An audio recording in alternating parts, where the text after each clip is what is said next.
Hey squad, it's Felicity. Welcome back to my channel. Today I am so excited to be sharing with you my top 10 books of 2021 so far, so let's get into it.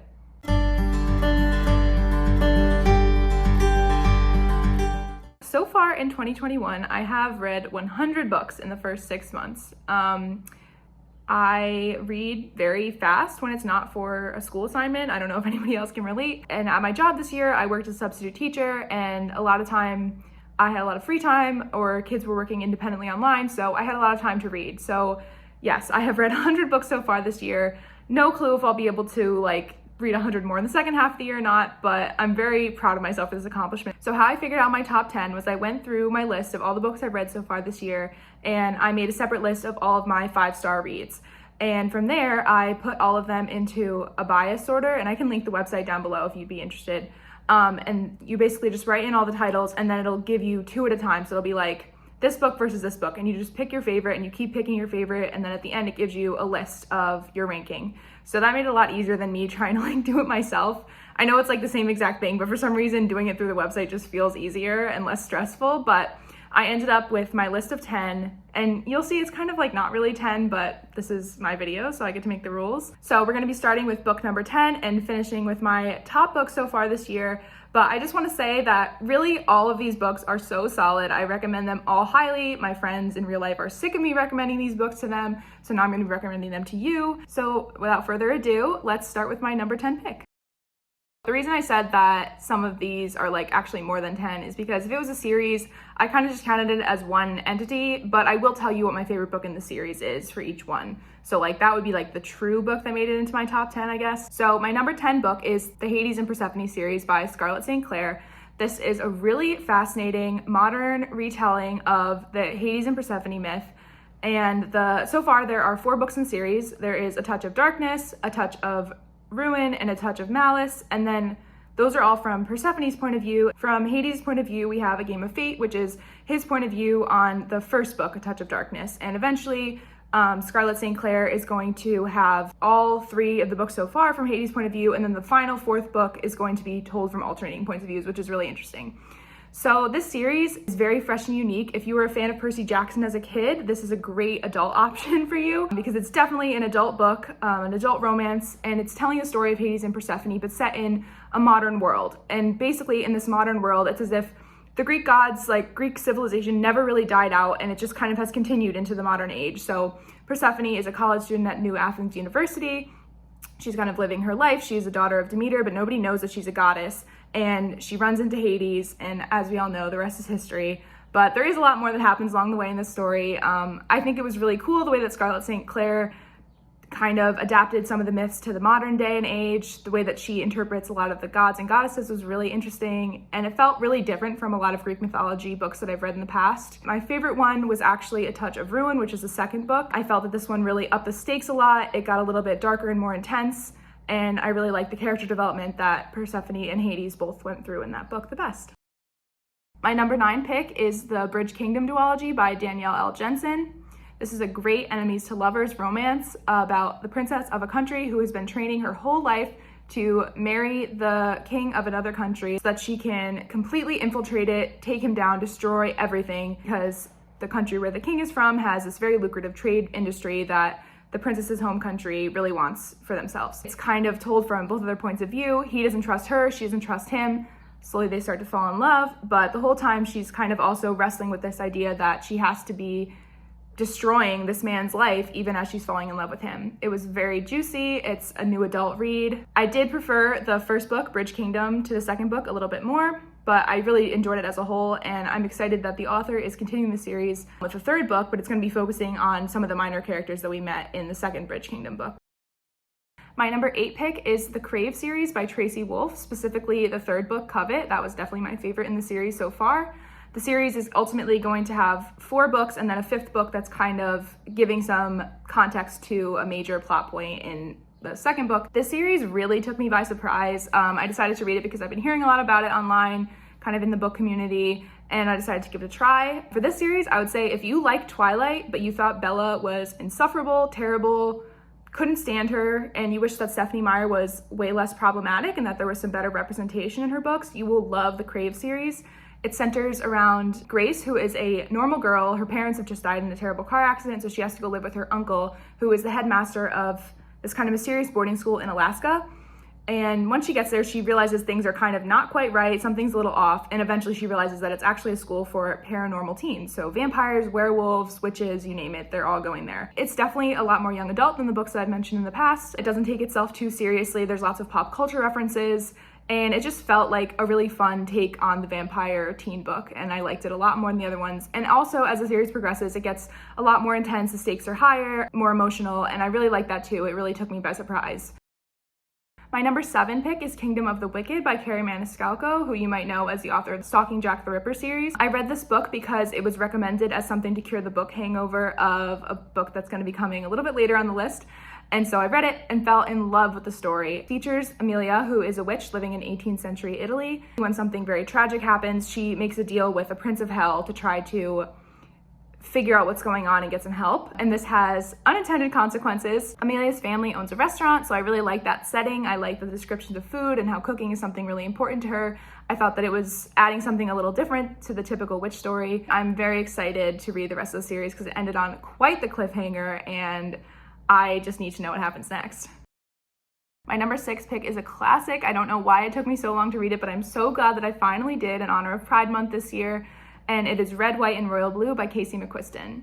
This book is definitely one of the outliers on this list. There's a lot of fantasy. As I've mentioned before, I do love fantasy, so that's primarily what I read. But for Pride Month this year, I really wanted to step outside my comfort zone and read some books that I might not typically read. So this was one of them. Red, White, and Royal Blue tells the story of Alex, who is the first son of the President of the United States, and he kind of has this fraught relationship with Henry, who is the Prince of England.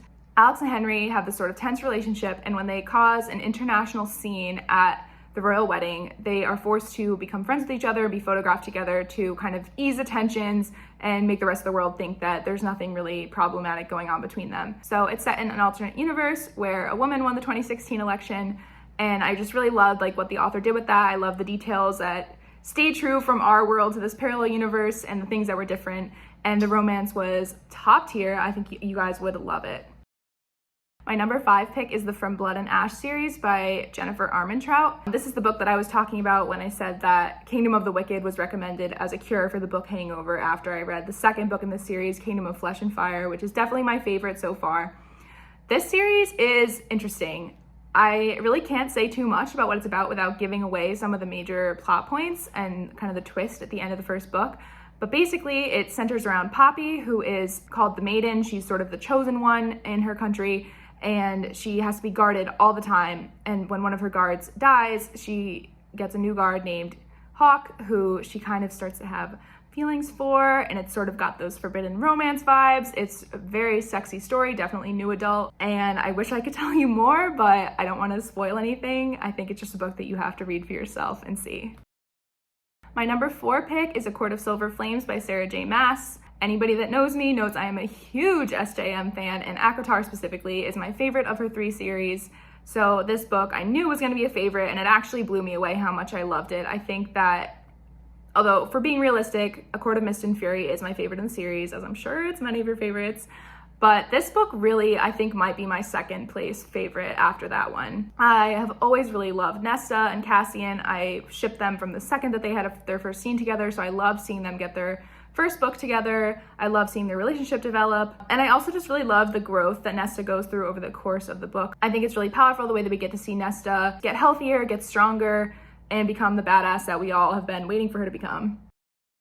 My number 3 pick is the Remnant Chronicles universe by Mary Pearson. So I'm including the Remnant Chronicles trilogy and the Dance of Thieves duology. And I love both series so much, I really couldn't pick a favorite between the two. Although I will say that within the series themselves, Kiss of Deception was definitely my favorite book in the Remnant Chronicles trilogy, and I think I like Dance of Thieves a little bit more than Vow of Thieves, but it's really tough to say. I read them both back to back, so it's kind of a big blur to me. This series was recommended to me by one of my friends. She recommended Dance of Thieves because she was like, I know you like Enemies to Lovers, this is a really good one. And when I was going to read that, I learned that it's actually a spin-off series of the Remnant Chronicles, so I read that first because I'm just that type of person. Like, I have to read the background material before I can get into like the spin-off.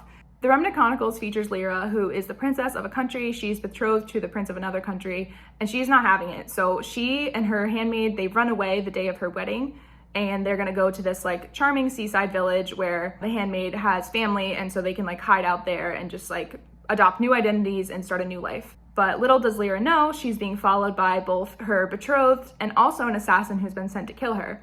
And so the really interesting thing about this book is that you're getting the perspectives of all three of the main characters, but you don't know which guy is the prince and which guy is the assassin until like towards the end of the book. So it's really interesting because you are kind of trying to figure it out the whole time, like which one's which. And of course, both guys are starting to fall in love with her, and that adds another layer of tension to it because obviously one is supposed to be there to kill her and you don't know which one it is. Dance of Thieves picks up about 6 years after the Remnant Chronicles ends, and it features characters from different parts of the universe that Mary Pearson created. Like I said, it's a really good enemies to lovers story. Kazi is a thief. She's supposed to be kind of investigating Jace, who his family has this kind of like shadowy mafia background, and they're sort of both not trusting each other, but then when circumstances intervene, they're forced to spend time together and they slowly start to fall in love. It was so good. I like that it was a spin-off that could stand on its own, but if you've read the Remnant Chronicles, there was a lot of cute little Easter eggs in it, but not to the point where it felt like fan service or it felt like too much. It was just the right amount of little hints about the older series that were kind of fun for a reader of those, but not something that would really make it not make sense if you just wanted to read Dance of Thieves. My number 2 pick is The Daughter of the Pirate King Duology by Trisha Levenseller. This book was so much fun. Alosa is the daughter of the Pirate King, as the title suggests. She's an amazing female pirate, and her father asks her to pretend to get captured by their enemy pirates so that she can try to get this piece of treasure that the father knows that the other pirates have. So Alosa gets captured. She's on board this enemy pirate ship, and she's trying to do her own mission while also not letting on that she's a lot smarter and a lot more capable than the enemy pirates realize. And all while this is happening, the first mate is kind of attracted to her. She's kind of attracted to him. Another enemies to lovers. Are we sensing a theme here? And Alosa also has a little bit of a secret about her identity that she doesn't want anybody to know. That adds another layer of fun to the story. I think that if you are into pirates, mermaids, anything like that, I think that you will really, really enjoy this series. My number 1 pick kind of surprised even me because it's really the most different from anything else that I've read so far this year, and it is Station 11 by Emily St. John Mandel. I read this book because it was recommended by my former high school advisor. She was doing a little bit of like a book club discussion about it, and so I was like, yeah, of course, I trust her opinion. She was my English teacher. Of course I'll read this book. What I didn't know was that it was about a pandemic. And it's kind of funny because it came out like 6 years ago, so way before COVID, way before any of that. And it's just kind of funny to see how an author imagined a pandemic versus what actually living through one was like. And living through one was a lot more boring than this book makes it seem. So it's got a very non-linear timeline. It's kind of going back and forth before and after the pandemic, showing us the main characters' lives before and after. It just sort of jumps around from character to character. So if you're not into that, I don't think that you would enjoy this book. But the way that it all comes together at the end is absolutely incredible. I was just like blown away. Like even as you're starting to piece together the story, I feel like you're not ready for the way that it all totally comes together at the end. It was a stunning book. It was beautifully written. I loved every part of it, and I cannot recommend it highly enough. Even though it's about a pandemic and it's like a sore subject, I think that it's definitely worth a read for sure. So I had a few honorable mentions that didn't make my top 10 list, but I still wanted to shout out anyway. So starting with the Percy Jackson series, my friends and I have been kind of slowly rereading it since last year, and the book that I specifically want to shout out is Battle of the Labyrinth, which is the 4th book in the Percy Jackson and the Olympian series. I must have never reread this one as a kid because I was like really surprised when I went back and read it as an adult how good it was. I feel like so many great plot points happen in this one. It kind of develops a lot of the character relationships. You know, Percy and Annabeth had their first kiss in this book, and in general, it's been really nice to revisit the Percy Jackson series because it really was one of my all-time favorites when I was in middle school, and it just feels like a warm hug to go back and reread those books. My other honorable mention pick just has to be like the work of Trisha Levenseller in general. Starting with Daughter of the Pirate King and Daughter of the Siren Queen, I went and read all of the books that she has. I think she has 5 books out now. So yeah, she also has Warrior of the Wild, The Shadows Between Us, and Blade of Secrets. And Blade of Secrets is the beginning of another duology that just came out a few months ago. All of her books are so different from each other, but they are all so good. So like I mentioned, Daughter of the Pirate King is about pirates. Warrior of the Wild is kind of a Viking-inspired story. The Shadows Between Us is what she calls a Slytherin romance. Blade of Secrets was probably the most different. It's about a blacksmith who has debilitating social anxiety and about her journey with her sister when they get tasked with making a sword that has magical properties and she doesn't want it to fall into the wrong hands. I really loved all of the books by Trisha Levenseller. I think you can't go wrong with any of them. Even the ones that I thought like, oh, maybe I won't like that one as much, I ended up loving all of them. So I really can't recommend her books highly enough. Those are my top 10 / a little bit more books of 2021 so far. Were any of my books on your top 10 or any of them your favorites? I would love to know. And I'd also love to know what were your top 10 books so far. I'm always looking for new book recommendations, so feel free to leave some in the comments below. I hope the rest of your day is filled with felicity, and I'll see you in the next one.